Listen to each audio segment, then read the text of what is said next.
আমি যখন পূজা করতে যাই আমার ভোরে মঙ্গল আরতি করতে যাই, তখন ওরা আমায় গালি গ্লাস করে। আমার পাশে বাড়ি, আমি ঘন্টা বাজাই কেন, শঙ্খ বাজাই কেন, আমাকে ওরা স্বাভাবিক ভাবে বলতে হতো যে বৌদি কেন আপনারা ঘন্টা বাজাচ্ছেন, কেন আপনারা এটা ইয়া করতেছেন, আপনারা আসতে বাজান, আমরা ধর্ম করবো, আপনারাও ধর্ম করেন। আমাকে বিভিন্ন ভাবে গালি গ্লাস করে। আমার বাড়িতে নাকি বলে পেশাব করতে আসবে, আমার বাড়িতে বলে পায়খানা করতে আসবে। আর কালকে আমি সন্ধ্যায় আমি এটা করতে চাইছিলাম, কালকে সন্ধ্যায় আমি পারিনি, আমার প্রোগ্রাম ছিল, আমি সেই প্রোগ্রামে গেছিলাম। ওরা দুই স্বামী স্ত্রী আমাকে হচ্ছে কি এরা কি বন্ধই করবে না, আমি আসতে যাচ্ছিলাম, এরা কি বন্ধ করবে না, বন্ধ করবে না, স্ত্রী করছে কি না এবার বন্ধই করবে না, আর এইভাবে চলতে থাকবে।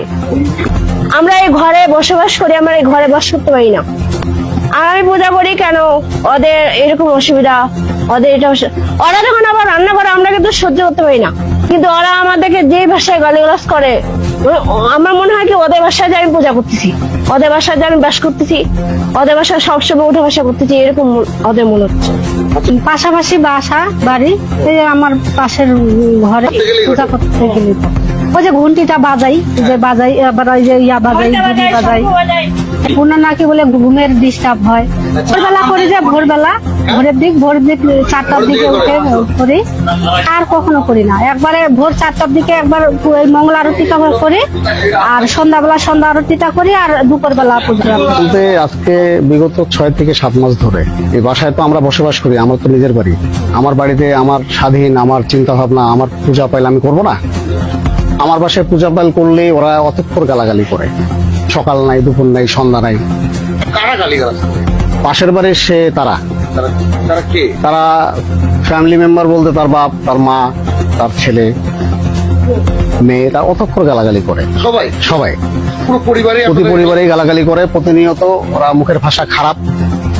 আমরা বাসায় থাকতে পারবো না, তোর কোন বাপ আছে তাকে ডাক, হ্যাঁ চলে যাস না কেন বেটারা, সবাই ইন্ডিয়া চলে যাচ্ছে, তোরা এখনো যাস নি কেন, ওই বেটাকে বাই কর, ওই বেটা কি শুনতে পায় না, ওর পূজা আমি গোয়ায় ঢুকাই দিব, উলু ওর পাঠাই দিব, ওই বেটার বাসায় পেশাব করবো, বেটা আজকে থেকে পূজা বন্ধ করবি, হ্যাঁ গোয়ায় বেটা তোর বাড়িতে গোয়ের টুকলা ফেলে দিব। বেটারা এখনো কি কানে শোনে না? এই বেটারা কি মানুষ না? এই বেটা কি অমানুষের মধ্যে পড়ছে? এই বেটারা কি যার নাম হলো, ওর নাম, ওর ওই বাড়ির যে ভাড়াটিয়ার নাম হলো কাদের, আর বেটার নাম হলো আনোয়ার। এরা তো ভাড়াটিয়া, এদের বাড়ি হলো যত সম্ভব হয়তো বা কুমিল্লা না কোথায় যাবো। প্রতিনিয়ত এই ধরনের ব্যবহার, গালাগালি, আর আমার বাড়ির পিছনে যে যথেষ্ট তারা কিভাবে মিন্সের কাপড় ফালায়, এখানে মানুষকে মানুষ মনে করে না। আমার এরিয়া, আমার বাসা, আমার সব, এখানে তো